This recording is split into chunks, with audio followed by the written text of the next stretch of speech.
Alam niyo po, sa umagang ito ay actually meron po akong isinusulong o itinuturo ngayon sa ating pong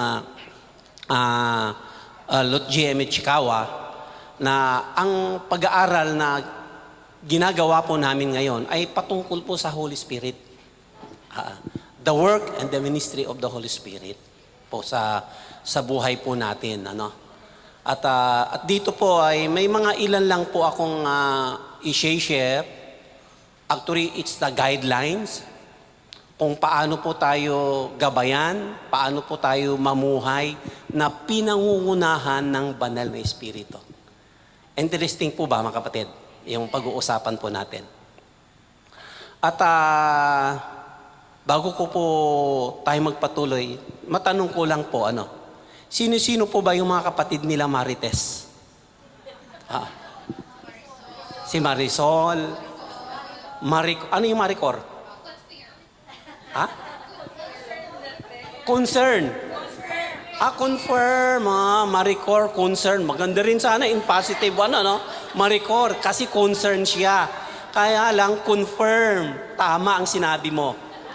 Okay, gusto ko pong mapag-usapan ng mga bagay. Actually, this is the work of the flesh. Gawa po ito kasi ng ating dating pagkatao. At gusto kong maidil natin ito. Naniniwala ba kayo na kaya natin na yung mga kahinaang po yan ay kayang pigilin, kayang stop, kayang baguhin ng Diyos sa buhay po natin? Amen po? Pero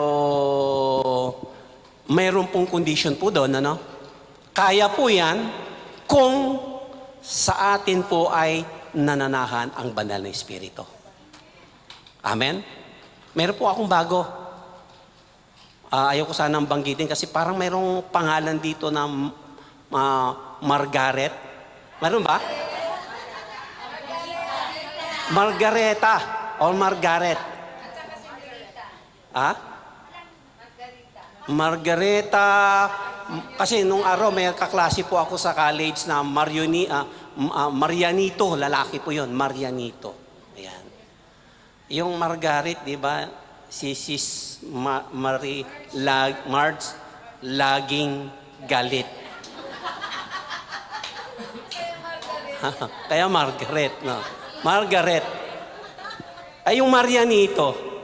Marianito, pangalan po ng lalaki po yan, kaklase ko po. Alam niyo po yung salitang anito. Pag sinabi mo Marianito, ay may taglay na, may karga. May laman. Anito nga. Di po ba? Yung anito kasi, tawag nila yan kung parang naanito ako, parang may anito dito sa bahay niyo. Ayan. Ibig sabihin, something spirit. Na hindi po spirit ng Diyos yun. Espiritu po ng kadiliman. So anyway, at tuloy po natin.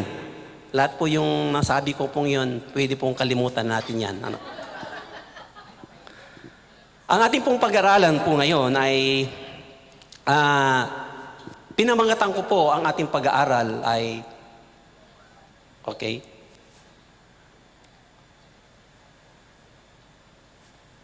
living a spirit-led life. Alam po minsan mayroong nag-preach sa akin nung bago-bago po akong Kristiyano. Hindi po ako mapaniwala na kaya ba nating pigilan, iwasan ang magkasala? O gawin ang isang bagay na gaya po ng pagnanakaw, pagmumura, di po ba? Di ba? Lahat ng ito ay binanggit po yan sa Galatians chapter 5 verse 19 up to 21. Ang gawa daw po ng isang taong wala pa kay Kristo, ayan, it's talking about the nature of flesh, yung bunga o ng ating pong katawan ay, sabi po doon ay mga magnanakaw, mangkukulam. Siguro wala naman ditong mangkukulam, At wala na yung mangkukulam. Mukha man tayo mangkukulam, pero hindi na tayo, kukulam, Marami doon, ikaw yung sanhi ng pagkaaway-away, division, At yung mga gumagawa ng kasiyahan na wala naman pong direksyon. Di po ba? May mga ganon. Parang lies chismis, ini-enjoy natin na sirain ang buhay ng ibang tao. That's the work of the flesh. Gawain po ito ng dati nating pagkatao. Sabi nga po doon ay wala daw pong, ang mga gumagawa nito, sabi niya, ay wala silang lugar para sa karihan ng Diyos. Meaning, you are not Christian. Hindi pa tayo Kristiyano. Amen? Hindi pa tayo nakakilala. Kaya yung mga bagay na ito ay mahirap para sa atin ay pigilan, iwasan, itigil, o wag na natin gawin. But since the moment na tinanggap po natin ang Panginoong Jesus, ito na. Tinanggap po na natin ating Pang Jesus, ito na po yung pumasok sa atin, nanahan sa atin, nag-reside sa atin, ang Holy Spirit. Amen? Ngayon, kapag nasa iyo na ang Holy Spirit, wala na pong magagawa yung mga bagay na yun. Makainan natin. Sapagkat siya mismo, kasama natin siya mismo para tigilan yung mga bagay natin. Never na mag-enjoy na tayo doon kasi nasasaktan na ang Diyos para doon sa bagay na yon. At yan po ang gusto kong pag-usapan po natin. That's why I entitled this, paano ba mamuhay? Paano bang para tayo gabayan ng banal na Espiritu? At ito po ay sa Bible po, nakita ko po ito doon po sa isa po yan sa book of Romans. Ayan. Book of Romans chapter 8. Actually, ang Romans 8 po kasi pong kapatid, napakayaman po yan. Pagdating po sa living in the Spirit. Napakayaman po yan ng patungkol po rito. Actually, meron nga po akong, 7 o 8 po yun. Pero this time, gagawin lang po natin, meron lang po tayong 2 kukunin natin dito. Is a partial, yet a powerful point po na kukunin natin dito po sa ating pong pag-aaral. Amen po? So, sa Romans 8 verse 1 to 7. Therefore, there is now no condemnation for those who are in Christ Jesus. Because through Christ Jesus, the law of the Spirit, who gives life, has set you free from the law of sin and death. For what the law was powerless to do because it was weakened by the flesh. Tignan niyo po ang ginagawa po ng Holy Spirit. Pinahina niya na po yung ating pong gawa ng ating katawan para malaya ng kumilos po ang Diyos o ang Espiritu ng Diyos sa atin. Ang galing po, no? For what the law was powerless to do because it was weakened by the flesh, God did by sending His own Son in the likeness of sinful flesh to be a sin and offering. Mayroon palang kinalalaman ito doon po sa tinapos ni Kristo ang Diyos, doon sa cross ng Kalbaryo, kung kaya't napagtagumpayan na natin yung mga kahinaan at yung mga kasalanan ito. Since then, the Holy Spirit working in our lives. Amen po? Kaya yung tanong natin, posible ba, Pastor, na kaya kong tigilan yung anything na hindi, bagay na hindi po nakaaya-aya sa Diyos? Yes! It is possible. Kasi hindi sa sarili mong kakayan, kundi sa kakayanan at kapangyarihan po ng Banal na Espiritu. If you allow the Holy Spirit work in you. Amen? Kaya maganda yung kinakanta natin, Come Holy Spirit, fill in me now, di ba? I need your anointing, come in your power. I need you, Holy Spirit, you're captivating my soul. And every day, I grow to love you more. Tignan niyo po, ang ginagawa ng Holy Spirit. Hallelujah. Hindi lang ang doon nalilimitahan, kundi tinutulungan tayo na higit at lalo nating mamahalin at paglilingkuran natin ang Diyos. Ang sarap kaya po noon, mga kapatid. Ang sarap po kaya noon. Tuloy natin. Ba't ko pinutol doon? Verse 4, sabi niya rito, and so, he condemns sin in the flesh. For in order that the righteous requirement of the law might be fully met in us, who do not live according to the flesh, but according to the Spirit. Verse 5, those who live according to the flesh have their mind set on what the flesh desire. Kung daw tayo po ay nabubuhay, nakatuon yung ating isipan sa mga bagay na makalaman, mahilig. Mahilig ka sa mga materyales, yung mga ganyan, anything. Ito daw po ay, sabi niya rito, ay what the flesh. Kasi ito nga po yung talagang desire po ng flesh natin. Amen? Kaya magkaaway po yan eh. No? Magkaaway po yan. But those who live in accordance with the Spirit have their mind set on what the Spirit desire. The mind governed by the flesh is death, but the mind governed by the Spirit is life and peace. Tignan niyo po yung isang taong pinangungunahan, ipinamumuhay niya ang Holy Spirit, mga kapatid. Siya daw po, ito daw po ay nagbibigay ng buhay at kapayapaan. Do you think, mga kapatid, yung mga taong gumagawa po ng mga marites, marisol, anything, ito, magkakaroon ba sila ng kapayapaan? No po, mga kapatid. No.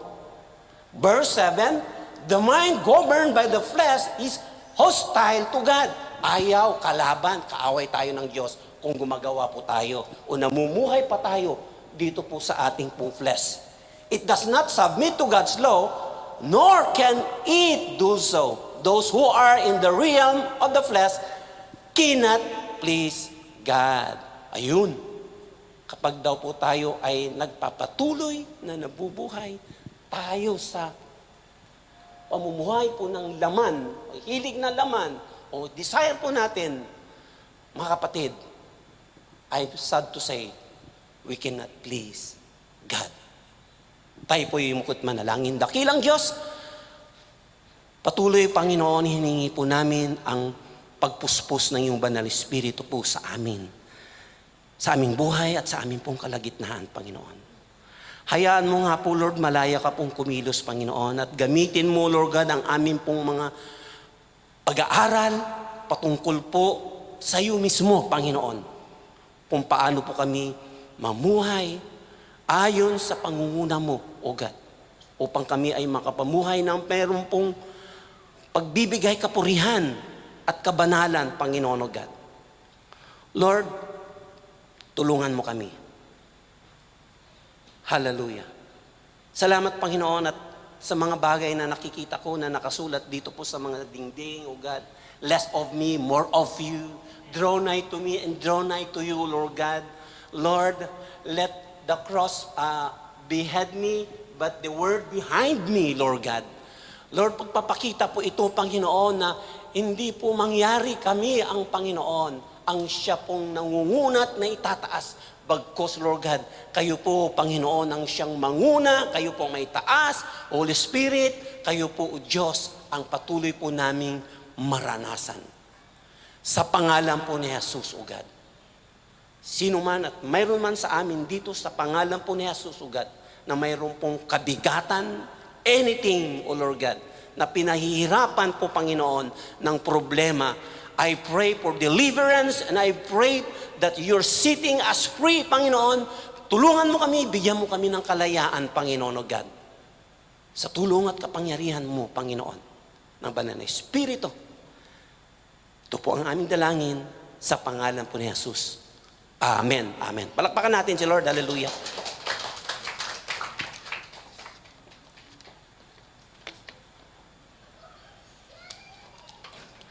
Pero bago po tayo magpatuloy, gusto ko muna pong ipakilala, introduce po ang Holy Spirit.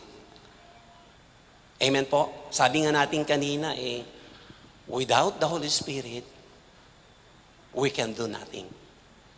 Amen? Sino po ba ang Holy Spirit?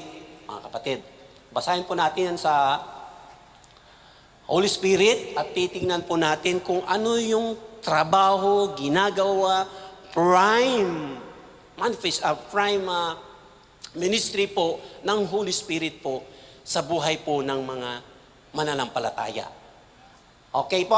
Ang Holy Spirit po, alam po natin, ang Holy Spirit, okay, sabi po rito, basahin muna natin yung nakalagay po dyan sa John 16, 7, 8, and 9, and 13. Sabi po dyan, but very truly, iba na agad yung ano ko doon, ano? But very truly, I tell you, it is for your good that I am going away.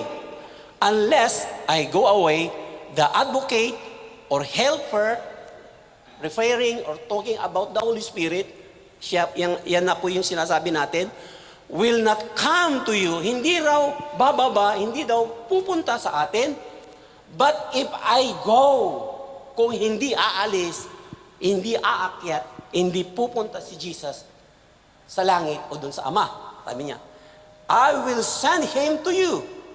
When He comes, He will prove the word to be in the wrong about sin and righteousness and judgment. Verse 9, about sin. Because people do not believe in me.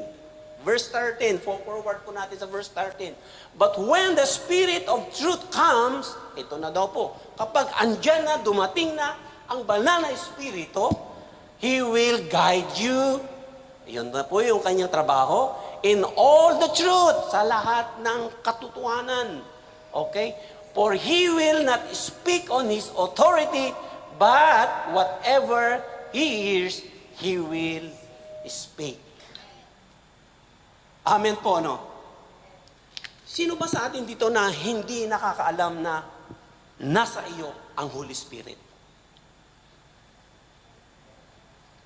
Ewan ko, Pastor, kung nasa akin, bahala siya kung ano. Oo, kung gusto niya, o ano. Pero alam niyo ba, inaanyayahan ang Holy Spirit sa buhay natin. Hindi naman yan basta-basta, andyan na ako! Hindi po. Pero kailan? Nililinaw ko lang po kasi, mga kapatid. Yung katanungan kasi natin, kaya ko ba, Pastor? Pwede bang mangyari to, Pastor? Yes. Unless the Holy Spirit residing in you. Amen?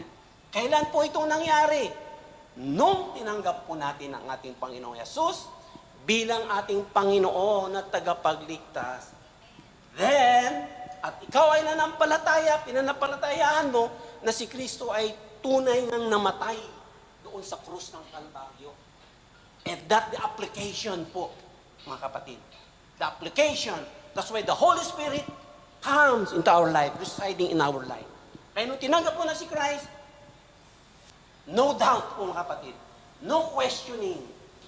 Kasi si Lord ang may sabi nun, ang Holy Spirit ay nasa atin. Amen? Amen po? Amen. So,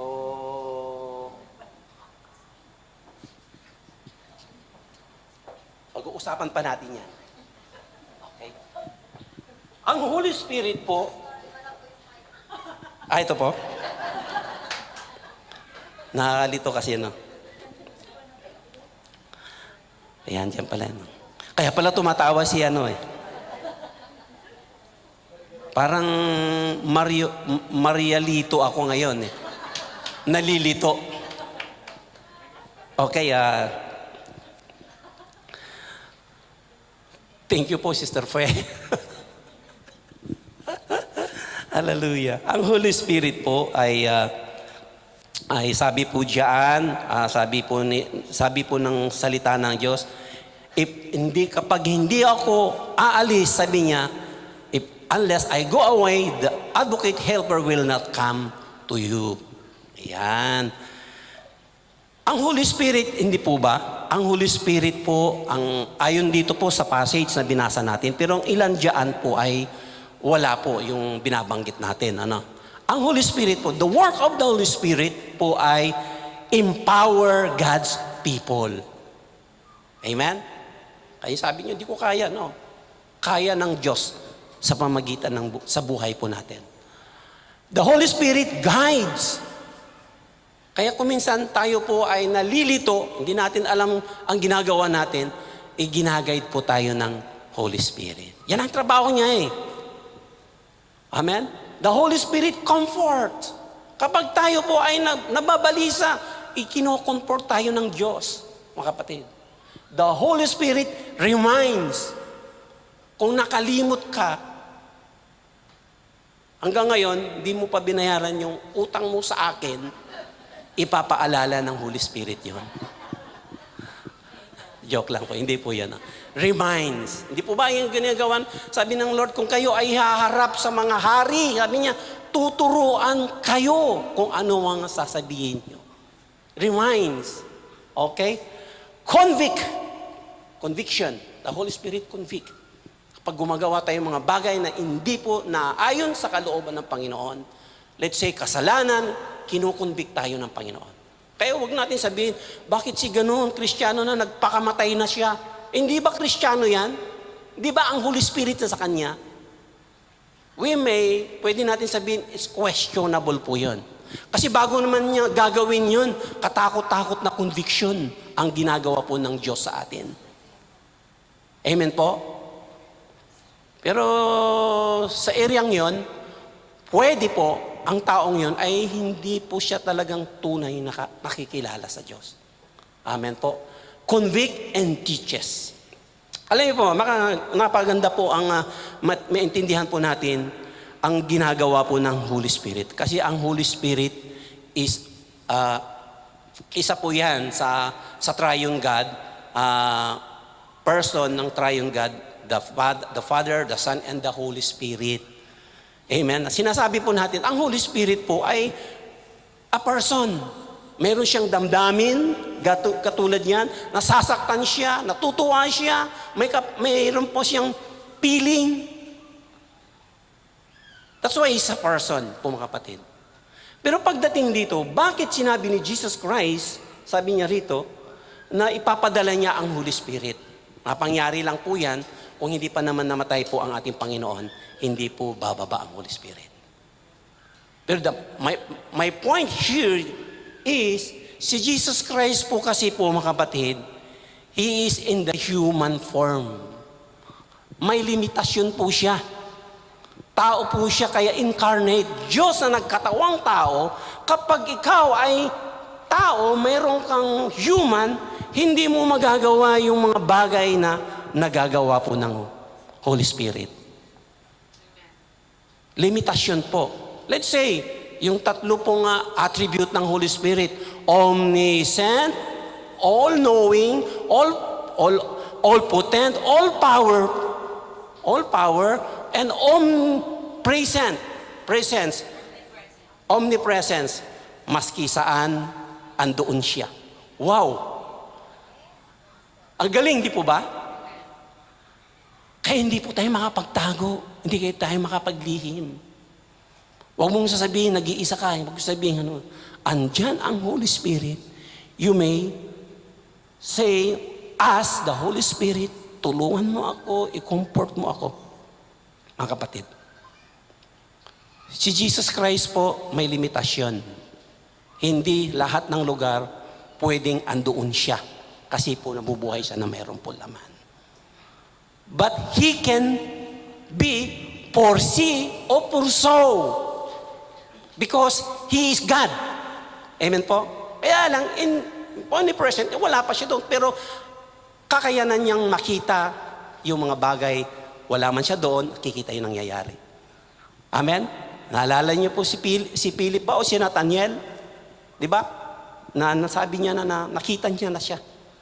Kasi po si Jesus Christ is God. Amen. So, alam niyo po, napaganda po rito na, kilala po ba natin si pangalan nito? Yung writer, author po ng the Chronicles ba yun? The Chronicles of Narnia. Pangalan, andito sa akin. C.S. Lewis. C.S. Lewis.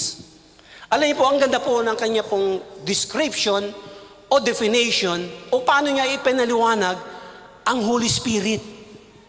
Tingnan niyo po, itong taong ito, hindi ako mapaniwala na Kristiyano pala ito. No? Habang pinapanood ko po yung Narnia, The Chronicle of Narnia, nakaka-relate po ako. Christian movie ito Kasi nung panahon na ginawa niya yung movie ito, mga kapatid, sinabayan niya po ang Harry Potter, Lord of the Rings. Kasi lahat yan, puro ang ibinibuild up nila yung mga mangkukulam. Di ba? Paano mangkulam, paano But this kind of movie or novel po, mga kapatid, iba po ang kanya pong pinapakita at pinapresenta. Actually, para po sa mga bata yon. Para sa mga bata kung paano nila maging mabait, mabuti, matulungin, fearing God. Yan po yun. Ang nilalaman po ng kwentong ito. Kaya niwala ko, Christian movie ito at Christian po si C.S. Lewis. Kasi meron po akong i-quote po sa kanya. Sabi po, C.S. Lewis, sabi niya, the Holy Spirit brings wisdom when we consider ways that are unwise.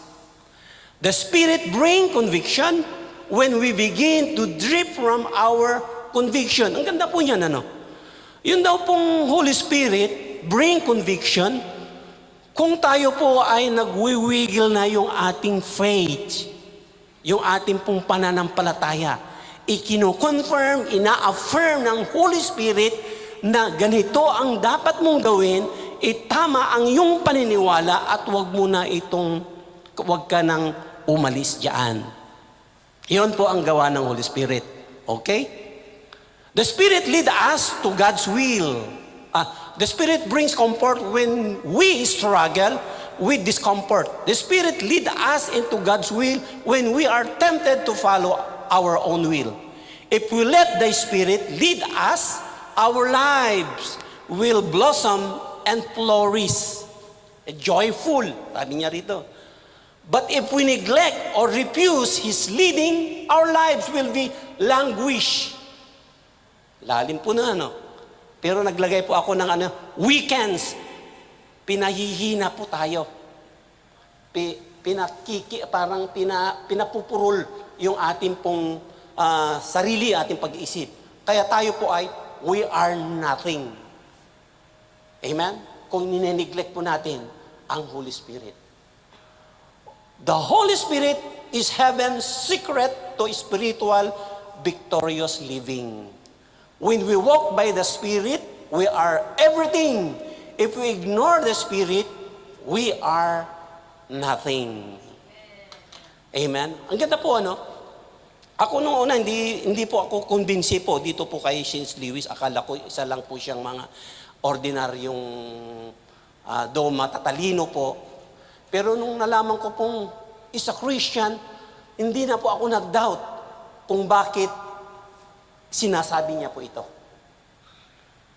Mga kapatid. So, ang tanong po rito, sino ba sa atin dito na gusto po nating mamuhay na ginagabayan ng Holy Spirit? Amen? Ang ganda kasi, Gusto ba natin mamuhay o ginagabayan tayo ng Holy Spirit? Amen? Meron po akong guideline. Sabi ko nga po, marami ito. Pero for this time, dalawa lang muna ang bibigay ko. Pero nakita ko rin naman po ito ay sapat na rin po, mga kapatid. Sabi po ng ating number 1, ayan. How can we live a Spirit-led life? Number 1 po, ba't kaya ayan ba yan? We need to see and experience the power of the Holy Spirit. Una sa lahat po, mga kapatid, and foremost, dapat makita po natin, maranasan po natin, maunawaan po na natin, po mga kapatid, na ang Holy Spirit ay mayroon pong kapangyarihan. May kapangyarihan po ang banal na Espiritu po sa atin. Papaano? Papaano po? Sabi po ng verse 1 hanggang verse 3 or 4. Sabi niya, therefore, there is now no condemnation for those who are in Christ. Wow! Ang galing po, ano? Dito pa lang tignan po natin ng unang ginawa po ng Lord dito. In applying the work of the Holy Spirit, wala na daw pong condemnation. Wala na daw pong kaparusahan sa atin, mga kapatid. Ang ganda po, di po ba? Paano nangyari po yan? Mga kapatid, ito po, sabi niya, those who are in Christ Jesus. Kaya kung ikaw ay nasa ating Panginoong Yesus, hindi na po tayo hahatulang maparusahan. Amen? Verse 2, because through Christ, Jesus, the law of the Spirit, who gives life, has set you free from the law of sin and death. Ang galing po, ano? Pangalawa, sabi niya rito, dahil sa ginawa ni Kristo, tayo daw po, the law of the Spirit, give life, has set you free from the law of sin. Pati daw po yung law, yung kapangyarihan po ng kasalanan, tayo po ay pinalaya na. Okay? Maging yung kamatayan, na wala na rin po yung kapangyarihan po ng kamatayan sa atin. For what the law was powerless to do because it was weakened by the flesh, God did by sending His own Son in the likeness of sinful flesh to be a sin offering, and so He condemned sin in the flesh, in order that the righteous required of the law might be fully met in us who do not live according to the flesh, according to the Spirit. Amen po? At kinakailangan po matapos po ako ng 11:45. Okay na ba yan? 11:45? O mas maganda, agahan pa natin. Ano? Okay. So mayroon pong 3 bagay na makita natin. Huwag namang 1. Malilate na po ako dun sa kabila. Okay. Number 1 po, makita po natin dito. The Holy Spirit has freed us from the power of sin and death of sin. Pangalawa po, ito po yung, in applying po, ito po yung ginawa po ng Lord, mga kapatid. That's why the Holy Spirit is indwell us, working in us. Before the substitutionary death of Jesus on the cross was the fulfillment for all our sin and be declared not guilty. Hindi na daw po tayo guilty sa ating pong mga kasalanan. Kung dami man o mga ginawa nating mga kasalanan, we are no longer guilty. Dahil ito po ay ginawa po ni Christ, namatay siya po doon sa cross ng Kalbaryo. Amen? See, the Holy Spirit give us the assurance. Nagbigay daw po ang Holy Spirit ng assurance that we are made righteous. Pinatutuo na that we are righteous. Have the full power to overcome the sinful nature so we can fly above, free the condemnation and guilt of sin. Tignan niyo po, ano? Yung 3 bagay na yan, nakita po natin dito sa ating pong talata na binasa po, ano? Na wala na po tayo, na umalaya na po tayo, mga kapatid. So number 1 po, mga kapatid, the Holy Spirit has freed us from the power of sin. Sabi po rito, there's no condemnation. Wala na tayo hatol, wala nang hatol sa parusa sa atin. Paano po ginawa po ng ating Panginoong Yesus? Di po, sabi po ng 2 Corinthians 5:21, God made Him who had no sin to be sin for us, so that in Him we might become the righteousness of God. Amen? Yun daw pong kasalanan natin. Yung mga kasalanan natin. Kasi wala po sa atin na hindi po nagkakasala. O hindi makagawa ng kasalanan. Kaya yung daw kasalanan natin ay inako ni Kristo.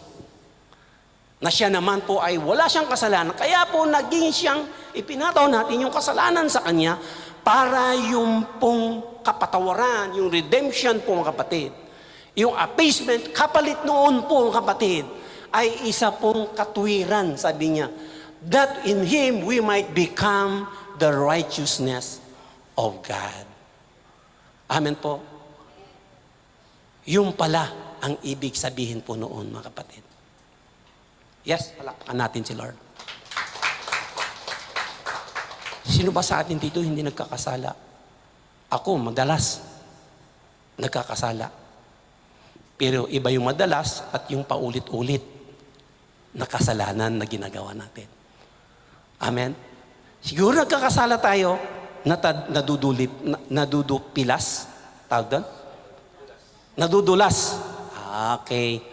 Pero yung kasalanan kasi na the same sin, paulit-ulit, question po yun, mga kapatid.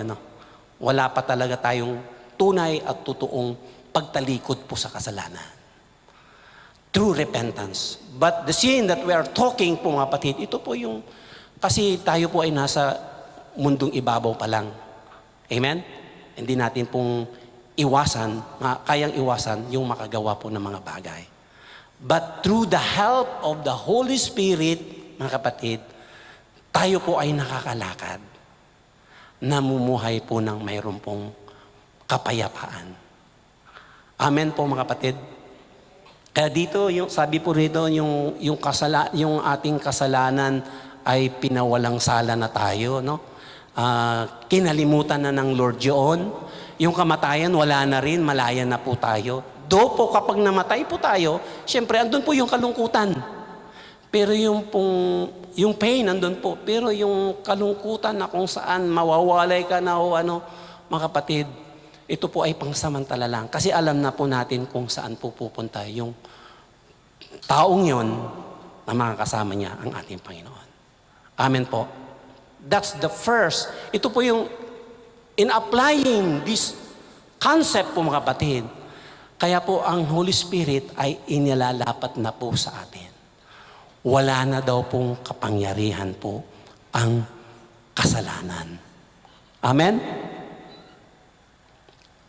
Pangalawa, the substitutionary death of Jesus on the cross was the fulfillment of our sin and be declared not guilty. Pangalawa po yan. Yung pangatlo po, the Holy Spirit give us the assurance that we are made righteous and have the full power to overcome the sinful nature so we can fly above, free the condemnation and guilt of sin. Tingnan niyo po, wala na po talagang pinagaan na po, pinatay na po ng Holy Spirit yung pong kapangyarihan, yung pong power ng kasalanan. Even Satan po, mga kapatid. Kaya wala na po silang magagawa, makakakilos po sa buhay natin. Unless, otherwise, kung tayo po ay nabubuhay pa sa binabalikan pa natin yung buhay natin nung nakaraan. Amen? Pero wala na pong power yun, wala na po siyang kapangyarihan. Mga kapatid, kaya na natin yan pagtagumpayan dahil sa Holy Spirit. Amen po. Minsan po ayan kung minsan yung ginagawa po ng Diablo. Kapag dumarating po sa buhay po natin ng Holy Spirit, kasi ang Diablo, accuser po yan no? Accuser. Sabi po ng binanggit natin kanina sa Romans 1, sabi, therefore, there's now no condemnation. Wala na daw pong kaparusahan, wala na kapangyarihan ng Diablo. Pero ang Diablo ay ito pa rin ang kanyang ginagawa. Kaya maging marunong matalino po tayo rito, mga kapatid. Kasi ang Satan, sabi niya, the devil is not only a liar who seek to deceive us, a tempter who seek to trap us, a murderer who seek to kill us. He is an accuser who seek to condemn us. Ito yung lagi niyang sinasabi sa atin. You are not good enough, stupid, too weak, too lazy, unworthy, bad. Pag yan po ang naririnig na natin, wala pong conviction, wala pong encouragement. All those say is condemnation. That is the work of Satan. It's the voice of Satan. Kasi ang voice po ng Holy Spirit, is to restore us. To go back, to return sa ating Panginoon. Mag-repent po tayo. Humingi po tayo ng tawad po sa ating Panginoon. Amen? Gaya po ni Martin Luther po. Kasi si Martin Luther po, kung kilala po natin, si Martin Luther po, meron siyang kinote dito, babasahin natin mamaya. Na si Martin Luther, siya kasi yung chief po ng Reformation. Siya yung po nag-lead po ng Reformation noong unang panahon. Na ang Reformation na ginawa niya po sa church ay by justification by faith.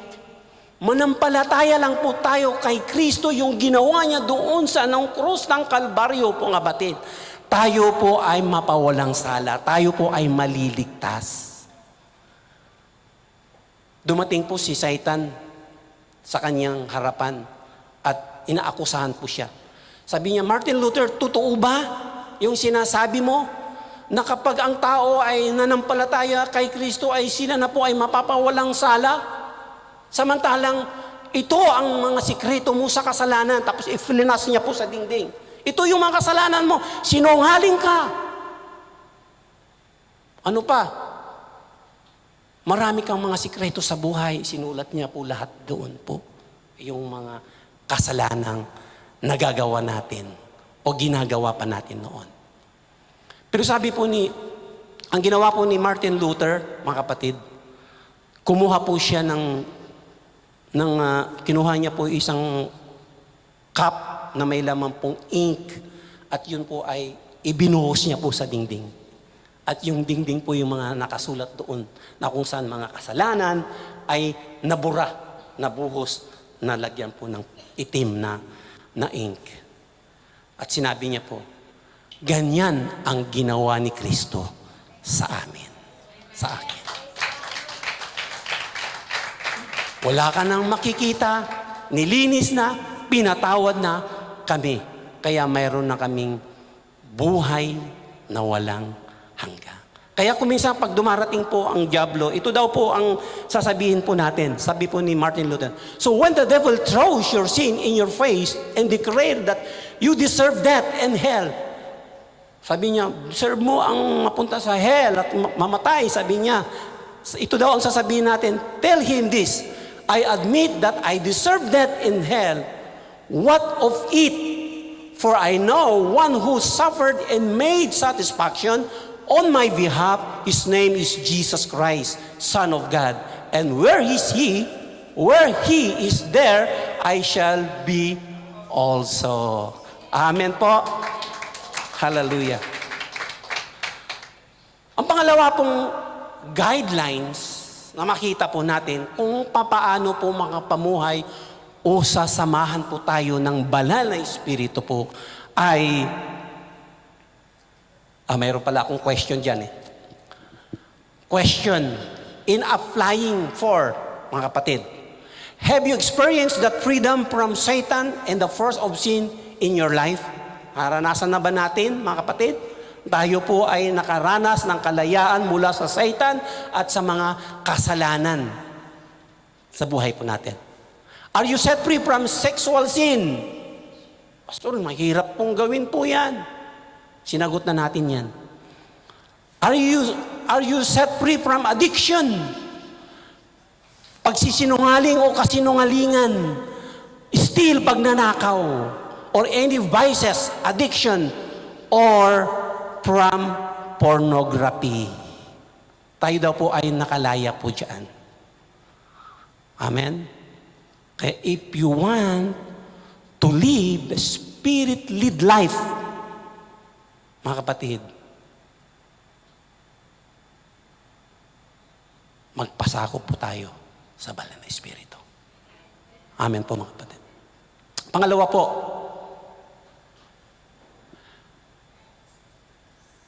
how can we live a Spirit-led life? Palawa, we need to set our minds on what the Holy Spirit desire.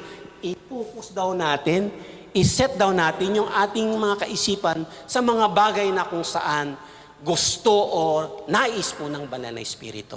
Paano yun? Di po ba? Ang sabi po ng verse 5, those who live according to the flesh have their mindset on what the flesh desire. But those who live in accordance with the Spirit have their mindset on what the Spirit desire. The mind governed by the flesh is death, but the mind governed by the Spirit is life and peace. The mind governed by the flesh is hostile to God. It does not submit to God's law, nor can it do it so. Those who are living in the flesh cannot please God. Tatlo po yung makita po natin dito, mga kapatid. Obviously po, yung binasa po natin kanina, ano po ang pinapakita noon? Sabi niya, the battle is in the mind. Ang pakikipaglaban daw, o labanan daw po, andito na dito sa ating kaisipan. Amen? Pangalawa, guard your mind from garbage. Dapat binabantayan po natin yung ating isip. Ipinapasok, inilalagay natin dyan. Mga kapatid, huwag kang magpasok ng mga garbage dyan. Sapagkat yun ang magiging ano ka at sino ka. Amen? And pangatlo, think of excellent things. Dapat daw, pag mag-isip po tayo, okay, kung gusto po nating tayo po ay magpapasakop po sa banal na Espiritu, ganito daw po ang gagawin natin. Ang isipin po natin yung mga bagay na excellent things po mga kapatid. Amen? Ano ba yung excellent things? Yung mga bagay na kapuri-puri, lovely, yan po yun. Kasi dito po, meron po akong maganda pong principle po ito, no? Bilang mga Kristiyano. Gusto natin maiwasan kasi kung minsan dumarating po sa buhay po natin, masyado po tayong judgmental. Do wala tayo sa Itbulaga. Pero judgmental ka ba?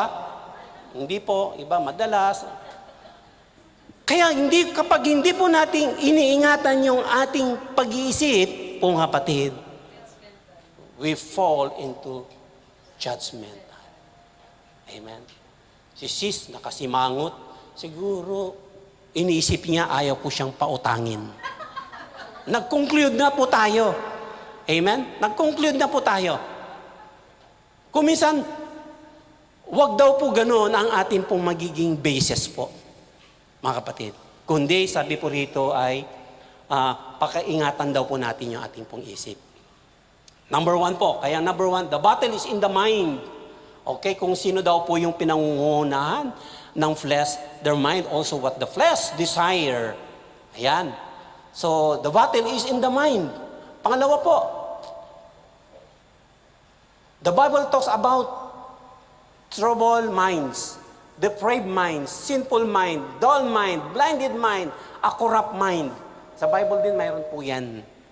Pero ang tanong, paano natin ito ngayon ma-overcome? Po mga kapatid. Amen? So, number 2 po, guard your minds from garbage. Paano daw po natin babantayan yung ating pong isip? Sabi po niya, the mind governed by the flesh death, but the mind governed by the Spirit is life and peace. Ganito daw po. Alam niyo po ba yung pong salita pong garbage in, garbage out, yung GIGO? The GIGO concept or the GIGO effect. Ito po ay sa computer science refers to the idea that any system, the quality of output is determined by the quality of the input. Kung ano daw po, kaya mag-ingat daw po tayo, kung ano daw po yung mga ipinapasok, inilalagay mo sa isip mo, yun ang lalabas. Yun ang magiging ikaw. Di ba? Yung mga tao, bakit biglang umiyak na lang yan? Napakadramista, emotional.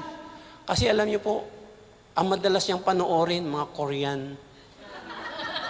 mga drama. Oo. Ingat daw po tayo mga kapatid. Dapat sa halip po ang ginagawa po natin ay pinupuno po natin yung ating isip, ating puso, ng salita ng Diyos. Amen? Dapat aware na po tayo. Kung lumapit si sister o si brother at meron po siyang daladalang marites, we must be aware of that. Amen? Sara na natin yung isip para tumanggap po doon. Kasi kung ina-accept at inaalaw po natin yung mga ganoon, mga kapatid, tayo po ay hindi po mabibigyan ng kaluguran ng Diyos. Even mismo tayo po, mga kapatid, tayo po ay mahihirapan. But because of the help and the guidance of the Holy Spirit, mga kapatid, dapat yun ang gawin po natin. Amen po? Gawin po natin. Galatians, sabi po ito yung binasa po natin, ang hayag ang magawa ng laman sa makatuwid ang mga ito. Pakikiapid, karumihan, kalibugan. Yun po ang translation po yung word fornication.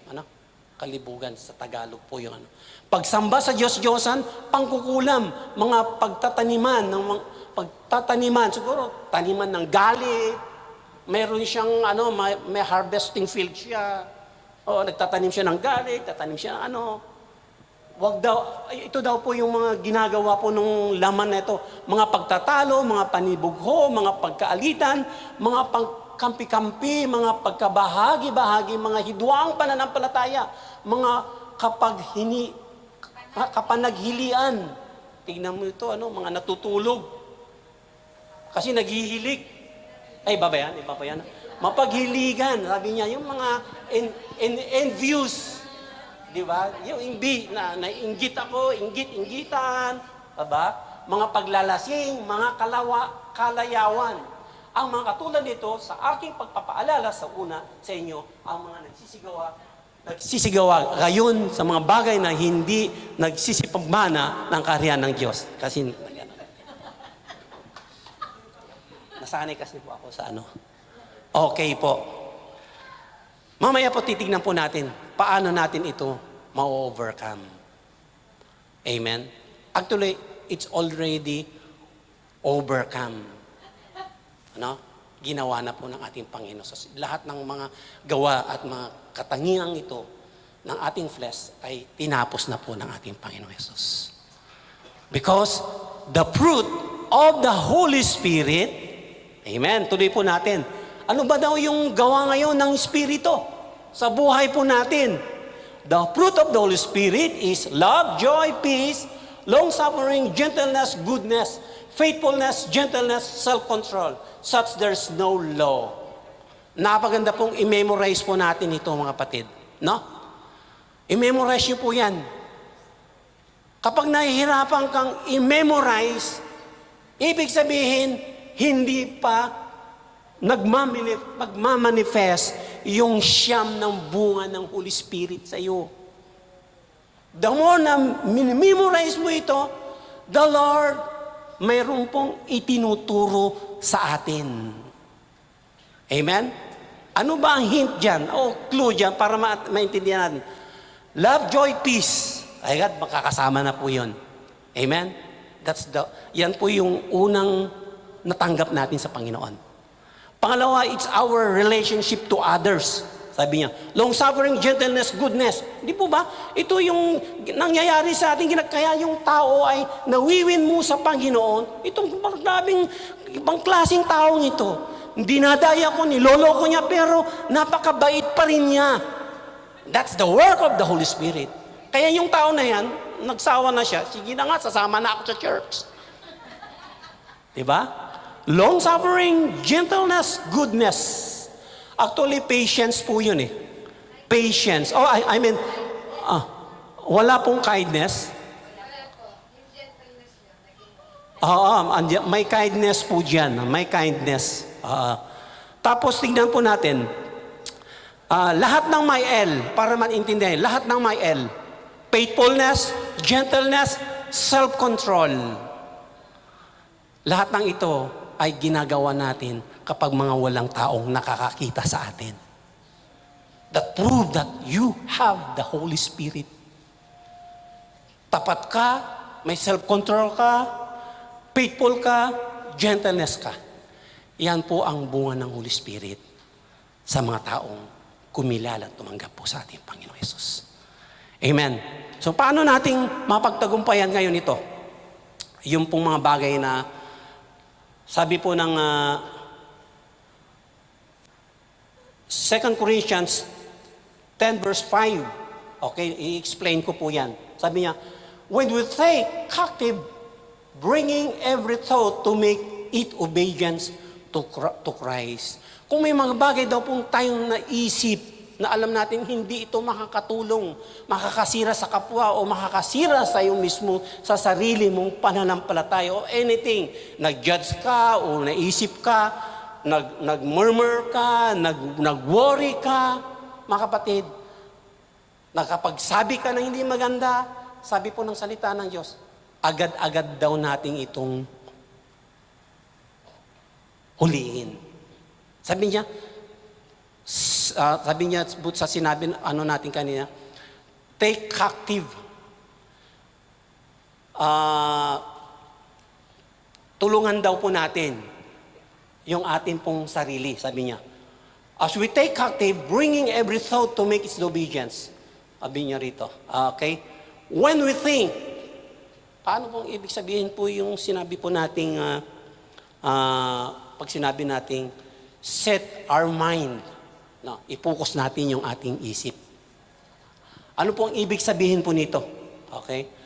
When we think actively, kapag nag-isip tayo kung ano man bagay, ano man po ang pumasok sa isip natin, sabi niya, actively monitoring, watching, observing your thought, baka yung naisip mo, masyado kang nag-judge, masyado kang nag-conclude dyan.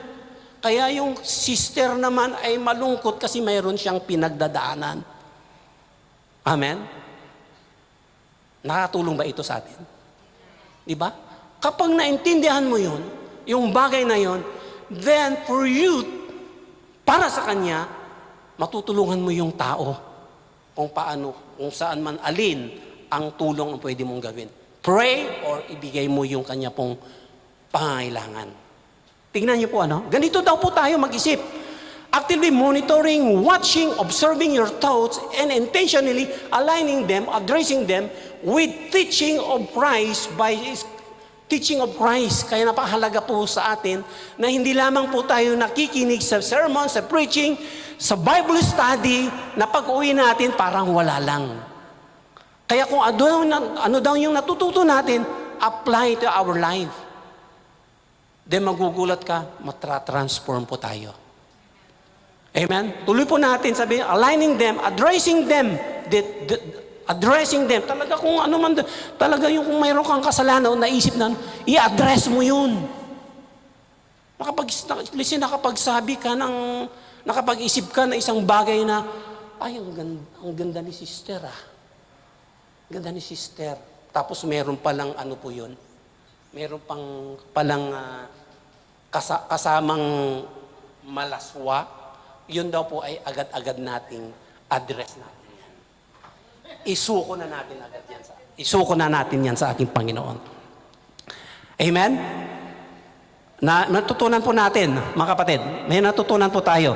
Sabi po rito, scrutinizing, examining them, replacing the negative thoughts with positive one based on the Scripture, and seeking the guidance of the Holy Spirit. Okay? To discern and transform your thinking pattern. Kasi yung pag-iisip nga kasi talaga natin. Kung hindi po tayo nakapokus sa Lord, kung napokus ka sa mga bagay-bagay, mga kapatid, napakahirap po ito. That's why we need the Holy Spirit, mga kapatid. How in effect essential, actively guarding your minds against harmful thoughts and choosing to focus on those that are in line with God's will. Amen po, mga kapatid. Kaya po yung buhay nating Kristiyano, kung hindi ka nag-i-struggle po, mga kapatid, kaya pala tayo nag-i-struggle kasi naglalaban po yung dalawa. Yung isa gusto niya mamuhay doon sa flesh, doon sa desire.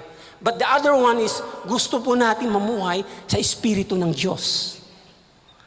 So it's up to you, it's up to me, it's up to us. Gusto mo bang mamuhay na ginagaydan po tayo ng Holy Spirit? Allow the Holy Spirit.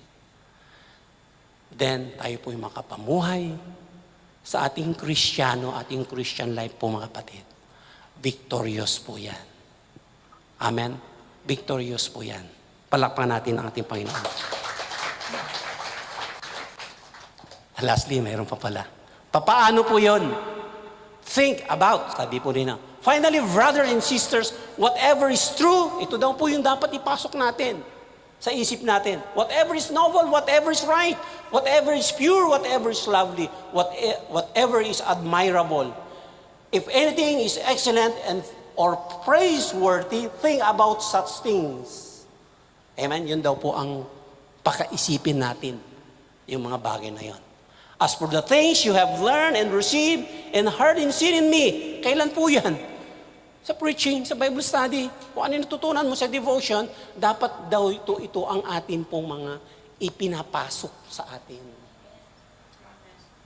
Higit na binibigyan po natin ng halaga at pansin. Kapag nauubos po yung oras natin sa mga ibang bagay na wala na po mong katuturan, mga kapatid, huwag kang magtaka kung bakit ikaw ay nanghihina, discouraged, ayaw mo na mag-church, because iba kasi ang mga ipinapasok natin sa ating mga isip. Amen? Sabi po rito, as for the things you have learned and received and heard seen in me, practice these things, and the God peace will be with you. Amen po. Living the Spirit-led life. Hallelujah. Sabi ko 45, tapos na tayo eh. Pero, hallelujah. Tayo po yung manalangin. Tayo po tumayong lahat. Hallelujah. Meron ba tayong natutunan ngayon? Kaya sa susunod, huwag yung sabihin, hindi ko po kaya. Yes, totoo naman po hindi natin kaya. But, naiinsulto po ang Diyos sa buhay po natin. Amen? Kapag sinabi natin, hindi natin kaya. Ngayon, kaya na natin kasi andyan na po siya. Kasama natin. That's why comforter. Helper po mga kapatid. Amen?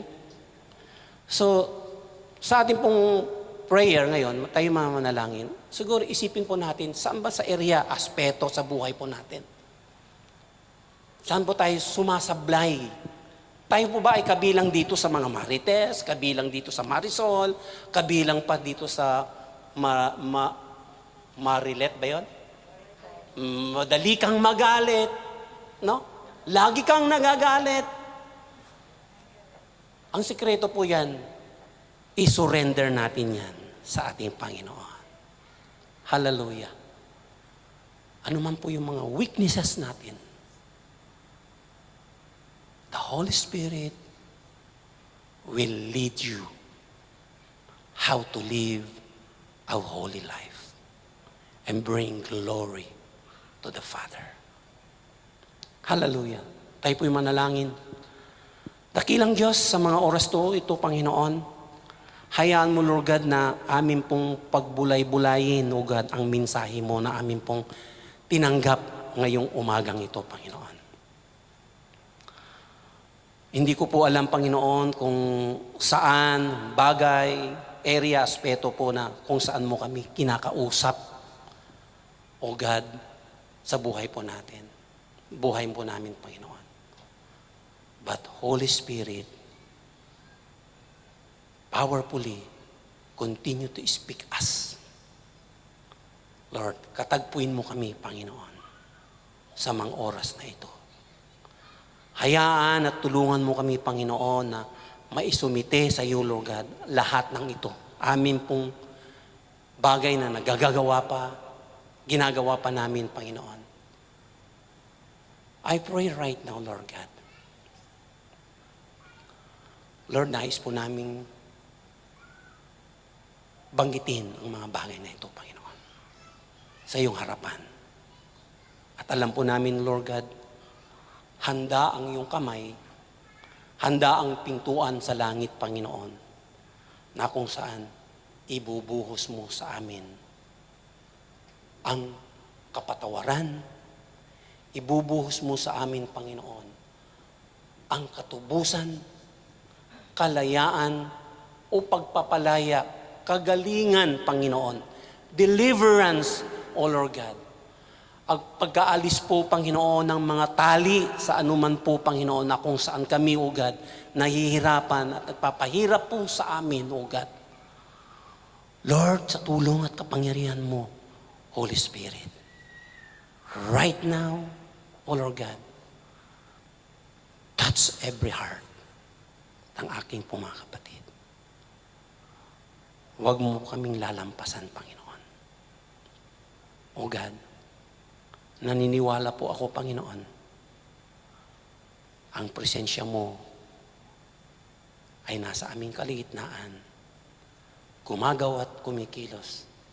Ngayon, isa-isa at unti-unti mo, Panginoon, tinatanggalan, pinapalaya, pinapagaling, Panginoon, pinupuspos, Panginoon, upang kami po ay mapuspos ng iyong Santong Espiritu, Lord God. Hallelujah. Lord, nais po namin patuloy na iimbitahan ka po namin sa aming buhay, Panginoon. Without you, we can do nothing, Panginoon.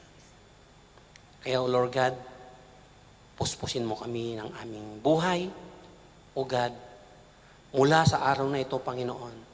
Bukas, sa isang bukas, sa buong araw, Panginoon, kailangan po namin ang puspos ng iyong banal na Espiritu.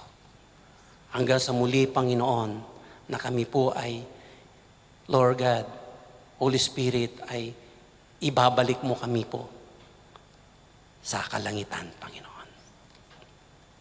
We need your sanctification after redemption and salvation, Father God. And we want to meet until, O Lord God, the glorification, O Lord God, because of the work of your Holy Spirit. Lord, dalangin namin sa mga oras to, Panginoon. Ito po aming dalangin. Amen. Amen.